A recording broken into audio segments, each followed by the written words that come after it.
27.3 27 put in माना खाल में विझंदो विल यानी अपॉस्ट्रफी LL और वॉन्ट इहे तव्हां हिते खालनि में विझणा आहिनि। जीअं number 1 don't drink coffee before you go to bed, सुम्हण खां अॻु में कॉफ़ी न पीजांइ, यू वॉन्ट स्लीप, तोखे निंड न ईंदी। ठीकु आहे। Number 2 are you ready yet, छा तूं अञा ताईं तयारु आहीं। हाणे येट जेको लफ़्ज़ु आयो आहे न इन करे थोरो मुंझारो आहे, ईअं न थींदो छा तूं तयारु आहीं अञा, छा तूं अञा तयारु आहीं, सिंधी में नथी ठहे। माना जॾहिं येट जो लफ़्ज़ु ईंदो आहे न त पोइ असां सिंधी में न इस्तेमालु कंदा आहियूं, अंग्रेज़ नाट इस्तेमालु कंदा आहिनि। माना छा तूं अञा ताईं तयारु न आहीं थियो, तयारु न आहीं छा अञा, उन सां नॉट एट, न अञा ताईं तयारु न आहियां थियो। आई will be ready in 5 minutes, 5 मिंटनि में तयारु थी थो वठां, 5 मिंटनि में तयारु थी वेंदुसि। Number 3 I am going away for a few days, 2 टे ॾींहंनि जे लाइ मां ॿाहिरि थो वञा पियो या ॿाहिरि वेंदुसि, इहो तय थियल आहे program. I am living tonight, अॼु राति जो ॿाहिरि निकिरंदुसि, मां निकिरां थो, इहो बि तय थियल प्रोग्राम अरेंज थियल आहे, इन करे कंटिन्यूअस टेंस ॿिन्ही में इस्तेमालु थियो आहे। So I won't be at home tomorrow, सुभाणे मां घर न हूंदुसि। नंबर 4 इट वॉन्ट रेन, हाणे हिते इस्तेमालु थींदी वॉन्ट, इट वॉन्ट रेन, मींहुं को न वसंदो ई। सो यू डोंट नीड, तोखे का बि तंहिंजे करे ज़रूरत न आहे टू टेक एन अम्ब्रेला, छटी खणी वञण जी। माना तोखे छटी खणी वञण जी का बि ज़रूरत न आहे, मींहुं त वसंदो ई कोन, सम्झो न, वेदर फोरकास्ट ॾिठी आहे हुन मौसम जी, इन करे मींहुं वसंदो ई कोन, तोखे छटी खणण जी का बि ज़रूरत ई न आहे। नंबर 5 A B सां थो ॻाल्हाए, फर्ज़ी नाला आहिनि। I don't feel very well this evening, हिनमहिल माना राति आहे इन करे दिस इवनिंग, हिनमहिल राति जो टाइम आहे, हिनमहिल मुंहिंजी तबियत सफ़ा सही न आहे, सफ़ा सही महसूसु नथो कयां मां। हुन चयसि बी चयसि वेल, चङो भला हाणे ईअं कर, गो टू बेड अर्ली, सवेर वञी सुम्ही पियो हिनमहिल ई, and you'll feel better in the morning, अलाह कंदो त सुबुह जो तुंहिंजी तबियत मन थी वेंदी, सुबुह जो सही थी वेंदी इंशाअल्लाह। ठीकु आहे न, हिनमहिल वञी ऐं सुम्ही पियो सवेर, सुबुह जो तबियत मन थी वेंदी, जॾहिं तबियत सही न थिए त वञी हाणे मां सुम्ही पियो न वञी। This evening usually means the time between about 5 or 6 p.m. until around 9 p.m. when the sun sets and it starts getting dark. It doesn't typically mean late night, but the early part of night time. So, if someone says this evening, they mean the early nighttime hours, not very late at night. Number 6 it's Ben's birthday next Monday, ईंदड़ सूमर ते बेन जो birthday आहे। he'll be 25, 25 सालनि जो थी वेंदो। Number 7 I'm sorry I was late this morning, माज़रत सां अॼु मूंखे देरि थी वई। ठीकु आहे। it won't happen again, वरी ईअं न थींदो माज़रत सां। 27.4 write sentences with I think or I don't think, इन्हनि सां जुमिला तव्हां ठाहींदो I think सां या I don't think सां। जीअं number 1 Kelly will pass the exam, हाणे हिते I think चवंदो I think Kelly या Kelly will pass the exam, तव्हांखे I think ऐं I don't think लिखाइणो आहे। ठीकु आहे न, अहिड़ी तरह सां इस्तेमालु कंदो। पर जॾहिं I think इस्तेमालु कंदो त उन में छा थींदो, पॉज़िटिव सेंटेंस इस्तेमालु कंदो, ऐं I don't इस्तेमालु कंदो तॾहिं बि पॉज़िटिव सेंटेंस अञा विल सां इस्तेमालु कंदो छो जो नेगेटिव अञा ख़तमु थी वेंदो विल मां। हितां सम्झण जी ज़रूरत आहे हिन में। ॾिसो केली वॉन्ट पास द एग्ज़ाम, केली इम्तिहान पास न कंदी, न थींदी पास इम्तिहाननि में। हाणे आई डोंट थिंक तव्हां इस्तेमालु कंदो, ईअं न थींदो त आई थिंक केली वॉन्ट पास, ईअं न थींदो। इहो जो अंग्रेज़ हीअं ॻाल्हाईंदा आहिनि, इन करे इहो ॻाल्हाइण जो तरीक़ो सम्झणो आहे तव्हांखे। तव्हां पंहिंजे तरफ़ां अंग्रेजी कोन ठाहींदव। नेगेटिव जो जुमिलो जेके डायरेक्ट चयो था त हीअं चवंदो केली वॉन्ट पास द एग्ज़ाम, केली इम्तिहान पास न कंदी।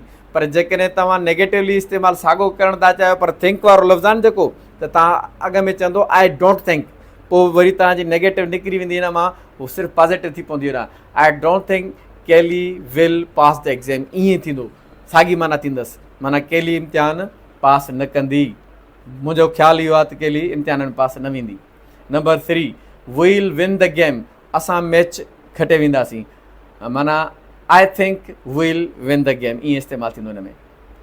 Number 4 I won't be here tomorrow, सुभाणे मां हिते न हूंदुसि। हाणे इहो बि हिन वांगुरु आहे, यानी I don't think I will be here tomorrow, I will be, I won't be न थींदो, इन करे सम्झण जी ज़रूरत आहे। I don't think I will be here tomorrow, मुंहिंजे ख़्याल में सुभाणे मां हिते न हूंदुसि। सू विल लाइक हर प्रेज़ेंट, सू खे पंहिंजो तोहफ़ो वणंदो। आई थिंक सू विल लाइक हर प्रेज़ेंट, सू खे पंहिंजो तोहफ़ो वणंदो। Number 6 they want get married, इहे शादी न कंदा। आई डोंट थिंक देल get married, I don't think चई पोइ देल गेट मैरिड, उते पॉज़िटिव चवणो आहे तव्हांखे। Number 7 U want enjoy the film, तोखे फिल्म मां मज़ो न ईंदो। आई don't think U will enjoy the film, तोखे फिल्म मां मज़ो न ईंदो, मां सम्झां थो त। 27.5 एक्सरसाइज़ आहे आख़िरी, विच इज़ राइट, हिननि मां सही कहिड़ो आहे। हाणे हिन में ॿ इस्तेमालु थियल आहिनि। स्टडी यूनिट 25 25 यूनिट पोइ हिते पढ़ी अचो, उनखे उनजो मुतालो कयो before U do this exercise. हिन एक्सरसाइज़ करण खां अॻु में उहो 5 यूनिट तव्हां पहिरियों पढ़ो, ठीकु आहे, असां रिकॉर्ड करे छॾियो आहे, पोइ तव्हां हिन जी एक्सरसाइज़ कंदो। जीअं नंबर 1 वील गो या we are going to the theatre tonight. अॼु राति असां थिएटर ते वेंदासीं, इन करे इहो असांजो जेको आहे सो तय थियल प्रोग्राम आहे, इन करे कंटिन्यूस टेंस इस्तेमालु थींदो, विल इस्तेमालु न थींदी। We are going to the theatre tonight, इहो सही आहे जुमिलो। वी गॉट टिकट्स, असां वटि टिकटूं आहिनि मस्जिद, माना तय थियल प्रोग्राम टिकटूं कटाया आहियूं असां, इन करे we are going is right, यानी ओ हे सही आहे, वी आर गोइंग हे ग़लति आहे, will go is wrong.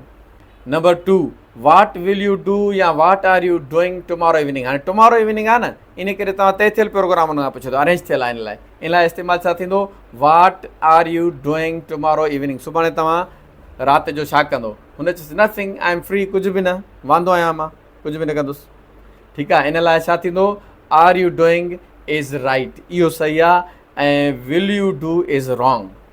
Number 3 they'll go या they are going away tomorrow morning. हाणे इते सुभाणे सुबुह जो इन्हनि तय करे छॾियो आहे प्रोग्राम, इन करे कंटिन्यूस टेंस इस्तेमालु थींदो। They are going away tomorrow morning, सुभाणे सुबुह जो ॿाहिरि था वञनि या ॿाहिरि वेंदा, इन करे इहो जुमिलो हे सही आहे। देयर ट्रेन इज़ 8:40, उनजी ट्रेन जो टाइम आहे 8:40, माना उनजी ट्रेन 8:40 ते निकिरंदी आहे। टाइम टेबल आहे ट्रेन वग़ैरह जी, इन करे प्रेज़ेंट सिंपल टेंस इस्तेमालु थियो आहे फ्यूचर जे लाइ, ऐं हे वरी पाण ख़ुदि वञनि था, तय थियल प्रोग्राम आहे, अरेंज थियल आहे, टिकट वग़ैरह कटराया आहिनि, इन करे हिन सां प्रेज़ेंट कंटिन्यूस टेंस इस्तेमालु थींदो।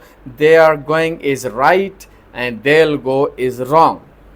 Number 4 I am sure your aunt will land is lending us some money.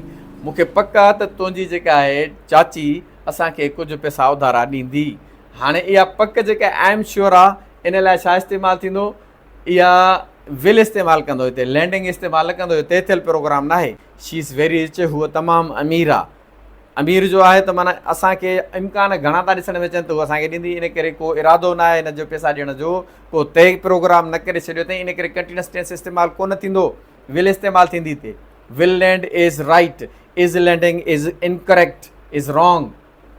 Number 5 why are you putting on your coat, भला कोट छो थो पाईं, हाणे पुट ऑन चइबो आहे पाइण खे, वाई आर यू वेयरिंग न थींदो, जेकॾहिं तव्हां चवंदो न why are you wearing your coat, ते वेयरिंग इस्तेमालु कंदासीं, पोइ हिन जी माना इहा थी पियो न तोखे कोट छो पातो पियो आहे, इहा माना थींदी।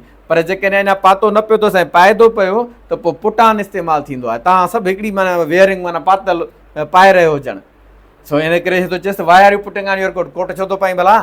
तव्हां इन में कहिड़ो इस्तेमालु कंदो, हे थींदो आई एम गोइंग आउट, माना मां ॿाहिरि वेंदुसि, यानी हुनजो इरादो आहे ॿाहिरि वञण जो, ठीकु आहे, इन करे पाए थो पियो, इन करे हीउ इस्तेमालु थींदो आई एम गोइंग आउट, ठीकु आहे, हिन जो इरादो या हिन तय करे छॾियो आहे, इन करे सिर्फ़ु प्रेज़ेंट कंटिन्यूस टेंस इस्तेमालु थियल आहे। I am going to go out बि इस्तेमालु थींदो, उनजी माना इहा थींदो मुंहिंजो इरादो आहे ॿाहिरि वञण जो वञा थो बसि, ठीकु आहे न, अहिड़ी तरह सां आई एम गोइंग आउट इस्तेमालु थींदो।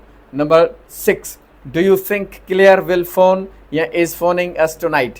जे ख़बर अॼु राति जो माना क्लियर फ़ोन कंदी असां ॾे। हाणे इहा जेका आहे डू यू थिंक सां इस्तेमालु थींदो आहे फ्यूचर सिंपल टेंस इस्तेमालु कंदासीं। Do you think clear will phone अस, माना असांखे फ़ोन कंदी राति जो, इहो तय थियल प्रोग्राम न आहे, या सोचे न छॾियो आहे हुन, सोचे आहे त गोइंग टू इस्तेमालु थिया हुन में, ठीकु आहे न, इन करे कंटिन्यूस टेंस इस्तेमालु न थींदो, will phone is correct. Number 7 Steve can't meet us on Saturday. Steve असां सां छंछर ते न मिली सघंदो, छो फ्यूचर जी ॻाल्हि आहे, इन करे सैटरडे आहे, इन करे कांट जी माना फ्यूचर जी इस्तेमालु न मिली सघंदो असां सां, नथो मिली सघे। ही इज़ वर्किंग इस्तेमालु थींदो, ही विल वर्क न थींदो, छो जो हुनखे ॿुधाए छॾियो आहे त मां कमु करे रहियो हूंदुसि, मां पंहिंजो कमु कंदुसि, इन करे तय थियल प्रोग्राम आहे हुनजो, इन करे present continuous tense is right ऐं हील वर्क इज़ इनकरेक्ट ऐं रॉन्ग। नंबर 8 विल यू या shall you be at home tomorrow evening. हाणे शल त यू सां न लॻंदी आहे, हुते सेखारिया आहिनि, इन करे थींदो will you be at home tomorrow evening, सुभाणे राति जो घरु हूंदे, माना हिते विल यू जेको आहे उहो करेक्ट थींदो ऐं शल यू इनकरेक्ट आहे, रॉन्ग आहे। नंबर 9 ए बी सां थो ॻाल्हाए what are your plans for the weekend, यानी जेको छंछरु ऐं आचर ईंदो उन जे लाइ तव्हांजा कहिड़ा मनसूबा आहिनि उहे ॿुधायो, जेके मनसूबा ठाहे छॾिया अथव तव्हां। हुन चयुसि some friends are coming to stay with us, हे जेको आर कमिंग आहे उहो सही आहे, विल कम ग़लति आहे, छो जो उहा शइ उन्हनि अरेंज करे छॾियो आहे, अॻ में उन्हनि दोस्तनि फ़ोन करे हिनखे ॿुधाए छॾियो आहे त असां तोसां मिलण था अचूं, यानी some friends are coming to stay with us, कुझु दोस्त असां वटि रहणु ईंदा, अची असां वटि तरसंदा, इन करे are coming is correct, will come is incorrect और रॉन्ग। महिरबानी तव्हांजी। जेकॾहिं तव्हांखे वीडियोस मुंहिंजूं पसंदि अचनि थियूं ऐं ॻाल्हि सम्झ में अचे थी त महिरबानी करे शेयर बि कयो उनखे ऐं लाइक ज़रूरु कयो ऐं सब्सक्राइब कंदा चैनल खे मुंहिंजे खे। महिरबानी। अस्सलामु अलैकुम वरहमतुल्लाहि वबरकातुहू।